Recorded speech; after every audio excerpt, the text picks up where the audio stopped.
princess? A real, honest-to-God princess? My mind had struggled to register that. The past half hour alone was just about enough to overwhelm my head with an inundation of experiences, completely removed from my reality. From magic, to mythical races, to talking birds, and an entirely alien civilization that I had no context for. Everything here was just about pushing the limits of my sanity. But in a good way, a part of me thought to myself as I felt a mix of conflicting feelings bubbling up to the surface. There was an intrusive excitement that came with the novelty of it all, of actually being in a place that should have been reserved for the pages of a fantasy novel, or the fleeting hours of a D&D session. It was sickeningly nostalgic and provocatively exciting, but I had to keep it in check. The reality I was in was nothing like those fantasies, despite my deepest desire to believe it. I quickly pushed aside those intrusive thoughts as I attempted to focus on the task at hand, which at this point was just trying my best to fit in. Something that was much easier said than done given the obvious barrier that was the suit. You know, where I come from, stories usually start off with the knight saving the princess, and not the other way around, I managed out with a chuckle, attempting to break the ice with my own off-brand humour, which I think worked. It was difficult to really tell with a face that was dominated by a beak rather than a mouth or even a snout. Combine this with what was perhaps years of whatever manners or social training Dacia had received as a royal, and it was clear that I'd have to be laser-focused on all of our discussions, or risk being lost in the sea of social cues that existed for royalty and nobility. Well, you'll be quite happy to know that those preconceived notions are quite well and alive here in the Nexus, as it is in most adjacent realms, the princess began. Her voice was sharp, but rich, somewhere between a parrot's mimicry and an owl's deep hooting. There was a sudden restraint in the way she spoke, even with this little piece of banter. "Are you—" the princess continued, her eyes clearly fixated on my armor rather than the person inside it.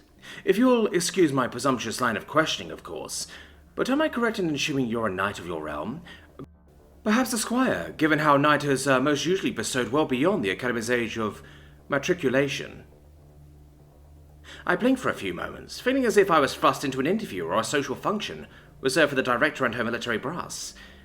If this were any other situation, I would have just been done with it and answered with the first thing that came to mind.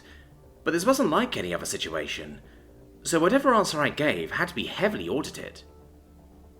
How do you even begin to explain the concept of an ROTC cadet to someone from an era that didn't even have a proper standing army? Or did they? Wait, did they have standing armies in the medieval era? Could the medieval era even be used as a point of reference for the Nexus, and whatever the adjacent realms were? There certainly wasn't anything in the massive SIOP, Social Integration and Operations Protocol manual, that could have prepared me for a face-to-face interaction with royalty of all things. To the credit of the SIOP's authors, though, no one could have ever expected any of this. "Knights and squires aren't really a thing in my world anymore, actually," I replied confidently, puffing my chest up as if to compensate for my utter lack of understanding for what constituted proper social etiquette here. Though that probably didn't do much, given the suit was in the way of any real body language to be read. This answer, however, proved to be lacking, as the princess raised a single brow in response, leaning forward in her seat as she allowed my words to linger in the air. It was as if she was going through and dissecting the implications of my claims methodically, her eyes not even making the effort to hide the analytical mind behind it. A mind that was more than likely going to throw some curveball of a question back my way. A realm without knights and squires, eh?" the wolf-looking creature finally interjected, completely cutting off what was probably going to be a carefully worded line of questioning from the princess. This caught me off guard, as my attention was now squarely focused on this hulking mass of a creature. If Dacia was a princess, what I assume was a member of a royal household, then what right did this wolf have to interrupt her like that? The only assumption I could make was that perhaps he was higher up the ladder than she was, and that thought alone was definitely something to be worried about. "Yes, that's correct," I answered curtly, making sure to balance my dislike of his interruption with caution, regarding his place in the social pecking order here. He scoffed back, as he sized me up again, his predatory eyes managing to lock with my own underneath those opaque lenses, sending shivers down my spine. Nah, not buying it. You got a better cover story, or are we going to be dealing with a spineless liar and a charlatan for the rest of the school year?" he boldly announced, catching me off guard, as I noticed the princess mellowing back into the background as the tension grew. Part of me wanted to avoid confrontation, to just explain away the situation carefully, Another part of me knew, however, that yielding softly wouldn't help matters, especially not with someone who was clearly trying to assert themselves like this. A distant part of me wanted to demonstrate the utter obsoleteness of knights in shining armor by pulling out my sidearm. This was, of course, a distant thought for a reason. Maybe another time. "There's a big worse to throw around, pal," I spoke, letting what little of a polite front I was putting up crumble away, as I leaned in closer towards the table. "You caught that much from just one sentence alone, did you? Listen, I don't take too kindly to being called a liar before I've even been properly introduced to the person throwing those punches. So why don't we clear up the air a little here? Start with names and introductions, then address whatever lies you think I'm sprouting," I offered, trying my best to de-escalate the situation, but also making it clear that I wasn't about to take his crap lying down. "I'll start. I'm Ebba Booker. What's your name?" "Thalmin. Prince Thalmin Havenbrook of the Lupinor Court." The Lupinor spoke, with little in the way of pomp and circumstance, but rather with an air of underlying aggression that saw his maw curl up in a snarl, with his rows of canine-like teeth brought to bear. "It's actually mercenary, Prince Thalmin Havenbrook of the Lupinor Court," the diminutive lizard piped up, finally deciding to enter the conversation, his eyes facing me with equal parts confusion, anxiety, and genuine intrigue. "I must apologize to my ill-mannered friend here. This is very much typical of Lupinor Court nobility, and even more so with their royalty," he continued, as if trying to vie for my attention, as it was clear now that all eyes were firmly on me. "You will watch your tongue, Eleanor, or you will find it, and the rest of the head is attached to, missing from your shoulders by night's end." Thalmin shifted his aggression towards the small lizard, who fell short of impressed, let alone intimidated, by the Lupinor's antics. "Let us not beat around the bush," Eleanor spoke, completely ignoring Thalmin's threats and focusing the line of questioning squarely on me. "Squires and knights, court etiquette and chivalry, lies and whatnot, all of it can be discussed later. What we need to know right now—" His tone softened as he paused in the middle of his sentence to mutter out something under his breath, something which caused my heart to once again be assaulted by a barrage of warnings. "Alert! Localized surge of mana radiation detected. 225% above background radiation levels." Warnings that disappeared within a few seconds, just as had been with Thasia's use of magic. However, unlike the chair, I didn't notice any difference to me, or my immediate surroundings. That wasn't until I noticed that my long-range listening sensors were all but dead, as it felt as if there was an acoustic bubble that had enveloped our table. I assumed this probably worked both ways, so while we couldn't hear what was happening on the other side of the bubble, so too would our conversations be completely inaudible to the rest of the room. "Is what you're doing here in a full suit of armor? Armor that is clearly concealing your mana fields.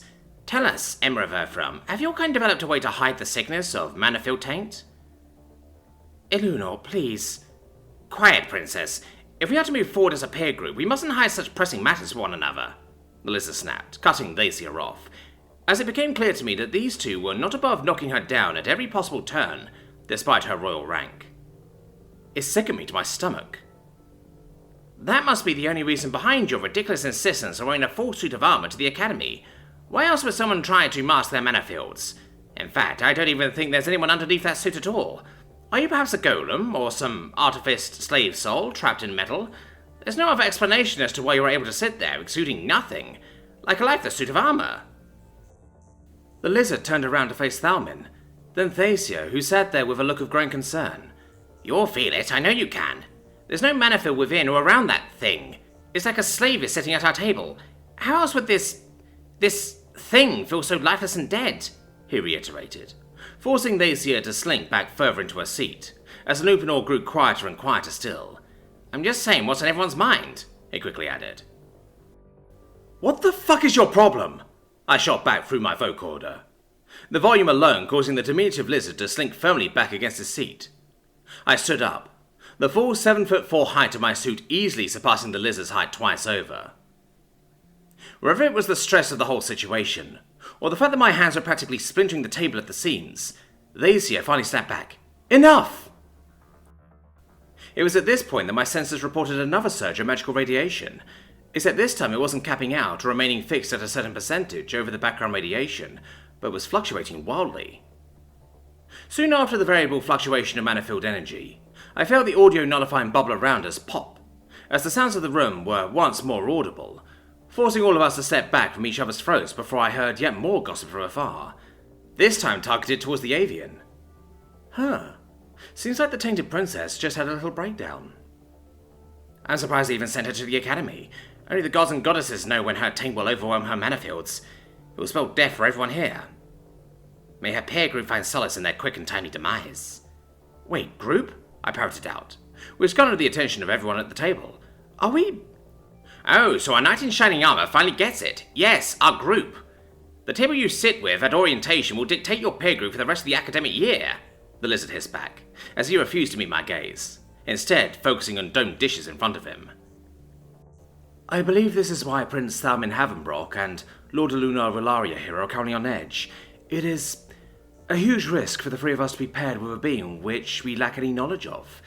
As a result of this, and in addition to the great number of stresses we each faced prior to our arrival at the Academy, there exists a great deal of tension which both Thalmin and Elunor seem to be resolving with fear, anger and frustration. For that I must apologize, Emma of Earthrealm. The avian gave me the slightest hint of a head nod that I reciprocated in kind. I wanted so desperately to punt the lizard across the room, perhaps even knock Thalmin down a peg, but I knew they were probably acting out of stress. I could empathize.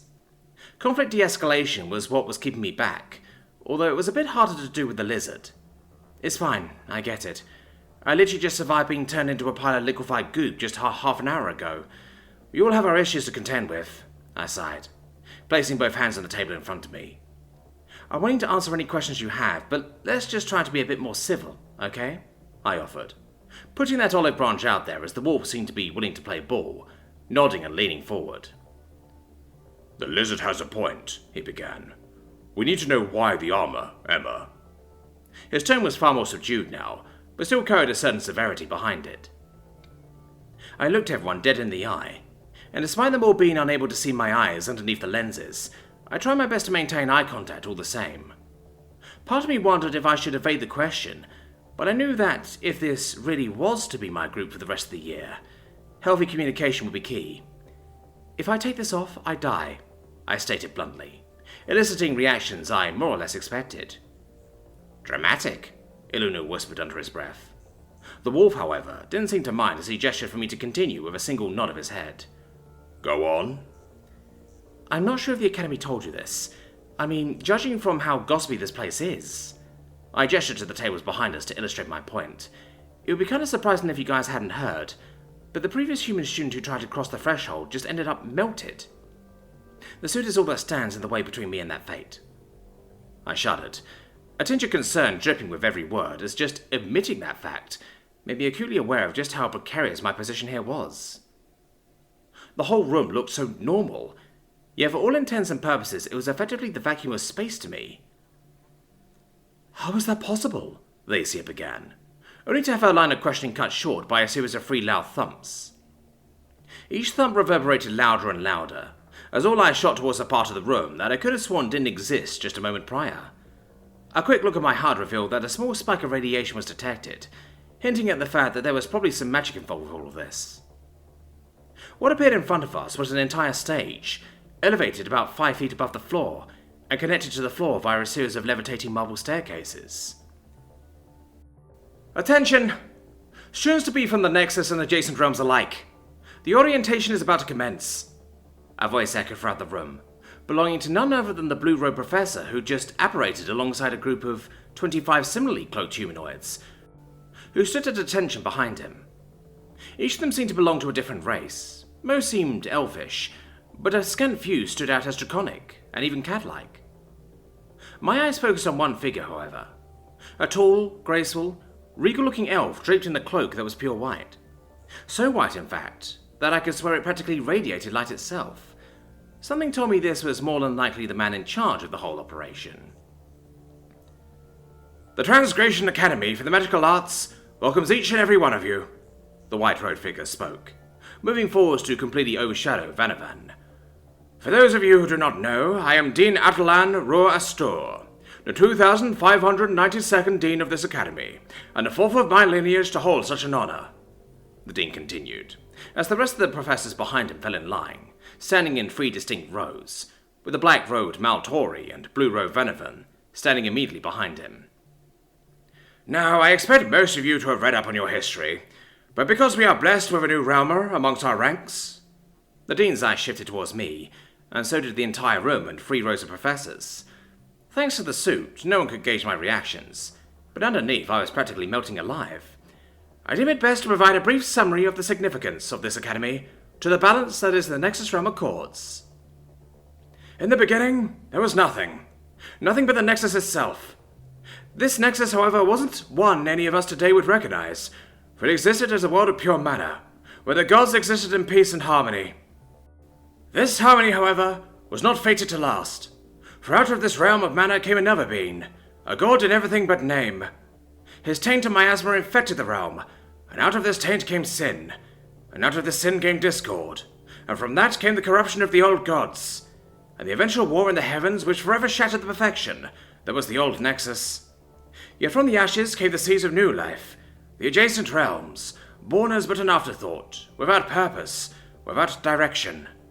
Conversely, forged from the wisdom of the new gods, came the new Nexus, a creation of love and commitment.